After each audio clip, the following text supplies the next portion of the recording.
सोचिए, आज दुनिया में 8 अरब से ज्यादा इंसान रहते हैं। कोई भारत में है, कोई अमेरिका में, कोई अफ्रीका में और कोई ऑस्ट्रेलिया में। लेकिन कभी इस धरती पर एक भी इंसान नहीं था। न शहर थे, न गांव, न सड़कें, न मोबाइल और न ही इंसान की बनाई हुई कोई चीज। तो फिर सवाल उठता है, आखिर इंसान इस धरती पर आया कैसे? क्या इंसान हमेशा से ऐसा ही दिखता था जैसा आज हम दिखते हैं? क्या इंसान बंदर से बना? हमारे सबसे पुराने पूर्वज कौन थे? और सबसे बड़ा सवाल, आज का आधुनिक इंसान यानी होमो सेपियंस आखिर धरती पर कब और कैसे आया? आज की इस वीडियो में हम करोड़ों साल पीछे जाएंगे और इंसान की उत्पत्ति की कहानी को आसान भाषा में समझेंगे। भाग 1, जब धरती पर इंसान का नामोनिशान नहीं था। आज से लगभग 4.5 अरब साल पहले पृथ्वी का निर्माण हुआ। उस समय पृथ्वी वैसी नहीं थी जैसी आज दिखाई देती है। चारों तरफ बेहद गर्म चट्टानें, ज्वालामुखी और गैसों का वातावरण था। धीरे धीरे पृथ्वी ठंडी हुई, समुद्र बने और बहुत लंबे समय के बाद जीवन की शुरुआत हुई। सबसे पहले जीवन बहुत छोटे और सरल जीवों के रूप में विकसित हुआ। करोड़ों वर्षों तक धरती पर अलग अलग प्रकार के जीव विकसित होते रहे। मछलियां आईं, फिर जमीन पर रहने वाले जीव विकसित हुए, फिर सरीसृप और विशाल डायनासोर जैसे जीव पृथ्वी पर छा गए।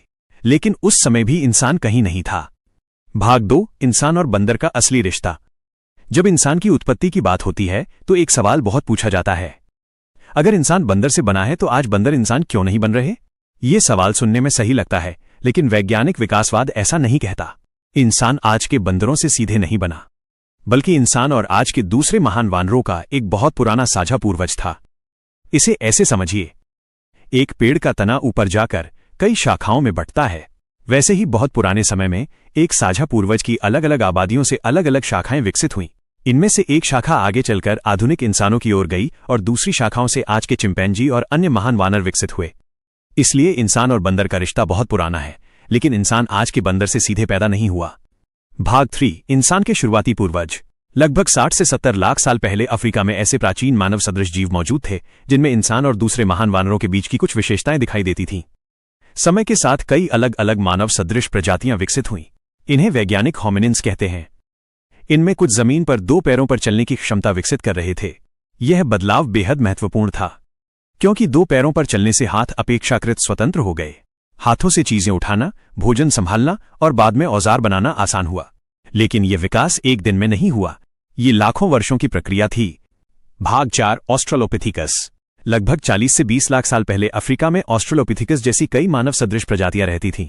इनमें से कुछ 2 पैरों पर चल सकती थीं, लेकिन उनका शरीर आज के इंसानों से काफी अलग था। उनका मस्तिष्क भी आधुनिक इंसान की तुलना में छोटा था।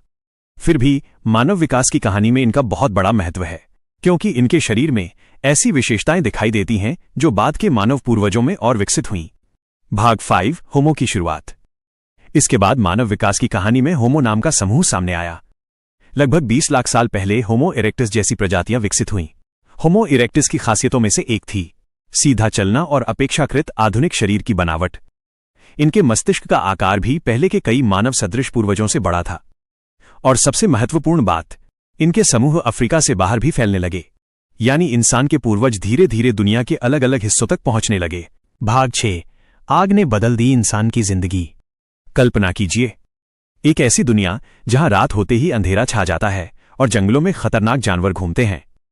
ऐसे समय में आग किसी जादू से कम नहीं रही होगी।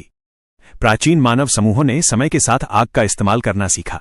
आग से ठंड से बचाव हुआ, जंगली जानवरों से सुरक्षा मिली, भोजन पकाना संभव हुआ और रात के